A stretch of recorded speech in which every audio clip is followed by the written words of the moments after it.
Hello everyone, welcome back to my channel और मैं हूं निधि। आज के वीडियो में हम बात करने वाले हैं टीवीएस सोनोग्राफी यानी कि ट्रांस वजाइनल सोनोग्राफी या अल्ट्रासाउंड के बारे में।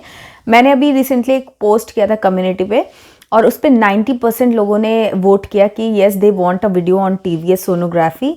सो आज का वीडियो उसी के बारे में है कि किस तरीके से टीवीएस सोनोग्राफी कराई जाती है, क्यों कराई जाती है और मतलब इसके कोई साइड इफ़ेक्ट्स वगैरह भी हैं, क्या प्रॉब्लम है क्या नहीं है, वो सब कुछ हम आज के वीडियो में डिस्कस करेंगे। मैंने खुद भी टीवीएस कई बार कराया हुआ है तो इसलिए मुझे थोड़ा आइडिया है। जब मैं फ़र्स्ट टाइम कराने गई थी तो मुझे बिल्कुल आइडिया नहीं था और मैं बहुत डर रही थी, घबरा रही थी। बट उसके बाद मुझे इसके बारे में पता चला कि ये मतलब कोई ऐसी नुकसान वाली चीज़ नहीं है और इससे कोई प्रॉब्लम भी नहीं होती है। सो वो सारा कुछ मैं आपसे आज के वीडियो में शेयर करूँगी। So without further ado let's get started.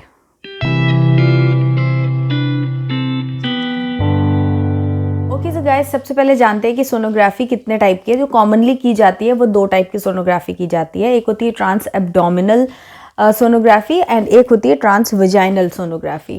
तो जैसे कि नाम से ही पता चल रहा है, ट्रांस एब्डोमिनल यानी कि पेट के ऊपर से आपका जो मशीन है, रॉड है, प्रोब है, जो भी वो लगा करके और इमेजेस वगैरह जो है वो कंप्यूटर पे देखी जाती है और उसके बेसिस पे डिसीजन या ऑब्जर्वेशन ली जाती है। तो वो एक हो गया, वो तो कॉमनली सब लोग कराते हैं और उसमें सब कुछ बाहर से ही होता है, कुछ भी अंदर नहीं जाता है। लेकिन ट्रांस वेजाइनल सोनोग्राफी जो है वो नाम से ही समझ में आ रहा है कि ये वेजाइना के अंदर एक प्रोब डाला जाता है और वो जो साउंड वेव्स डालता है और उससे कुछ इमेजेस क्रिएट होती हैं जिसको कि कंप्यूटर पे ऑब्जर्व किया जाता है और रिपोर्ट बनाई जाती है। तो ये जो ट्रांस वेजाइनल सोनोग्राफी है, इसमें कोई एक रॉड है या इंस्ट्रूमेंट आप कह लो, वो आपके वजाइना के अंदर इंसर्ट किया जाता है। जबकि ट्रांस एब्डोमिनल जो होता है वो तो पेट के ऊपर से ही हो जाता है, तो उसमें कहीं कुछ अंदर नहीं जाता है। तो ये बेसिक डिफरेंस है। अब बात करते हैं कि जब ट्रांस एब्डोमिनल सोनोग्राफी करते हैं, उसमें भी सारी रिपोर्ट्स आ जाती हैं, तो फिर ट्रांस वेजाइनल सोनोग्राफी करने की ज़रूरत क्यों पड़ती है। तो ये ट्रांस वेजाइनल सोनोग्राफी जब हम करते हैं तो जो प्रोब जाता है वो जो भी लेडी का रिप्रोडक्टिव सिस्टम है उसके बहुत ही ज़्यादा करीब तक पहुंचता है और इमेजेस बहुत ही क्लियर और बहुत ही जल्दी ऑब्जर्व की जा सकती है। जबकि ट्रांस एब्डोमिनल में अगर कोई चीज़ अंदर डेवलप हो रही है तो वो जब एब्डोमिन एरिया के पास तक आएगी तब वो चीज़ें ज़्यादा विजिबल होगी, ज़्यादा क्लियरली चीज़ें ऑब्जर्व होगी ट्रांस एब्डोमिनल सोनोग्राफी के अंदर। तो कभी कोई चीज़ ऐसी होती है जो आपको जल्दी, जैसे प्रेगनेंसी, अगर आपको अर्ली प्रेगनेंसी पता करनी है या बेबी की हार्ट बीट आपको अर्ली प्रेगनेंसी देखनी है, मतलब अर्ली प्रेगनेंसी में पता लगाना है, तो वो सारी चीज़ें, या कोई कॉम्प्लिकेशन तो नहीं है प्रेगनेंसी के अंदर, या फिर एक्टोपिक प्रेगनेंसी कई बार होती है कि फैलोपियन ट्यूब में जो बेबी है वो डेवलप होने लग गया है, तो वो सारी चीज़ें ट्रांस एब्डोमिनल सोनोग्राफी के थ्रू भी लेट जाकर के पता होता है। तो जब प्रॉब्लम है, अगर वो जल्दी से जल्दी पता चल जाए तो उसको सॉल्यूशन किया जा सकता है और चीज़ें कॉम्प्लिकेटेड नहीं होती हैं। तो ऐसे सिनेरियोज़ में, या इसके अलावा भी अगर आपको इन जनरल प्रेगनेंसी की बात हटा दें, इन जनरल भी अगर आपको बहुत ज़्यादा विजाइनल ब्लीडिंग हो रही है, पीरियड्स में कुछ बहुत ज़्यादा प्रॉब्लम हो रहा है, या और किसी तरीके का डाउट है कि वहाँ अंदर कुछ सिस्ट वगैरह या कोई भी प्रॉब्लम हो सकती है, सर्विक्स वगैरह चेक करना है, या फिर अगर आप इनफर्टिलिटी से गुजर रहे हैं तो आप कोई ट्रीटमेंट ले रहे हैं, लाइक फॉलिकुलर स्टडी करवाते हैं, तब भी टीवीएस किया जाता है, या और कोई तरीका जो है फर्टिलिटी के लिए आप फॉलो करें तो उसमें टीवीएस कॉमनली किया जाता है। क्योंकि टीवीएस जो है ना वो बहुत ही अच्छे से डिटेल में कैप्चर करता है सारी चीज़ें और एकदम जो आपका जो रिप्रोडक्टिव सिस्टम है वहाँ तक बहुत ही करीब तक पहुँच पाता है। तो इसीलिए टीवीएस के रिजल्ट्स बहुत ही ज़्यादा ऑथेंटिक होते हैं। बट इन सिनेरियोज में ही किया जाता है। हमेशा ऐसा ज़रूरी नहीं है कि आप कभी भी जाएंगे सोनोग्राफी कराने के लिए और आपको टीवीएस ही रेकमेंड किया जाएगा, ऐसा ज़रूरी नहीं है। नॉर्मल जो हमारा प्रेगनेंसी में मंथली या जो एक पर्टिकुलर टाइम स्पैन में सोनोग्राफी होती है वो ट्रांस एब्डोमिनल ही होती है। बट अगर आप स्टार्टिंग के करीब 8 से 12 हफ्ते के बीच में कराएंगे तो आपका ट्रांस वेजाइनल सोनोग्राफी भी किया जा सकता है। जैसे कि मैं अगर अपनी बात बताऊं तो मेरा जब फर्स्ट प्रेगनेंसी डिटेक्ट हुई थी तो मेरे जो रेगुलर डॉक्टर जहाँ हम ट्रीटमेंट लेते हैं उन्होंने मेरे को अपना लेट के लिए सोनोग्राफी की अपॉइंटमेंट दी थी। बट हम दूसरी जगह जब दिखाने गए थे, मेरी मदर इन लॉ के घर पे हम गए थे और वहाँ पर उन्होंने अपने किसी डॉक्टर से भी हमको विजिट करवाया था। तो उन्होंने मेरा करीब 7 मंथ के आसपास ही मेरा चेकअप कर लिया था, मतलब सोनोग्राफी कर ली थी, और वो टीवीएस के थ्रू ही उन्होंने की थी। तो उसमें मेरी बेबी की हार्ट बीट आ गई थी, जबकि हमारे डॉक्टर ने हमें 8वें हफ्ते पे बुलाया था हार्ट बीट मतलब देखने के लिए। तो हमारे डॉक्टर ने ट्रांस एब्डोमिनल किया था क्योंकि उन्होंने हमको लेट बुलाया था। बट अगर जैसे मैं दूसरे डॉक्टर के पास गई, उन्होंने जल्दी ही, मतलब मैं गई, विजिट किया, 6-7 हफ्ते हुए थे तभी उन्होंने मेरा चेकअप कर लिया और ट्रांसवेजाइनल मेथड से किया था। तो हार्ट बीट जल्दी हमें पता चल गई थी कि हाँ बेबी की हार्ट बीट आ चुकी है। तो इस तरीके से कोई चीज़ आपको जल्दी पता करनी है तो टीवीएस उसका मेथड बहुत अच्छा रहता है। दूसरी चीज़ कि कई बार क्या होता है कि आपका प्रेगनेंसी में भी सोनोग्राफी ऐसे ट्रांस एब्डोमिनल ऊपर से की जाती है और उसमें कोई चीज़ क्लियर नहीं हो रही है। कभी कभी बच्चा क्या होता है, उसका पोजीशन ठीक नहीं है या मूवमेंट बहुत ज़्यादा है, या वैसे भी कोई चीज़ ऐसी है कि वो क्लियर नहीं हो पा रही, क्योंकि ये साउंड वेव से ही इमेजेस क्रिएट होती है। तो कई बार क्लियर अगर इमेज नहीं आ रही है या क्लियर चीज़ें फाइंडिंग्स नहीं मिल पा रही है तो टीवीएस भी की जाती है। और आजकल जो प्रेगनेंसी में ये जो इम्पॉर्टेंट स्कैन्स किए जाते हैं, लाइक एंटी स्कैन है, एनोमली स्कैन है, ये किए जाते हैं। तो बहुत सारे लैब्स में वो लोग टीवीएस भी करते हैं और ट्रांस एब्डोमिनल भी करते हैं। तो मतलब घबराने की कोई बात नहीं है। ये बेसिकली आपकी जो भी प्रॉब्लम्स है या जो भी फाइंडिंग्स की ज़रूरत है वो अर्लीस्ट पता करना हो तो TVS is the good method. तो ये हो गया टीवीएस, इस तरीके से किया जाता है। नेक्स्ट क्वेश्चन आता है कि क्या ये पेनफुल है या किसी तरीके से ये आपकी बॉडी के लिए हार्मफुल है।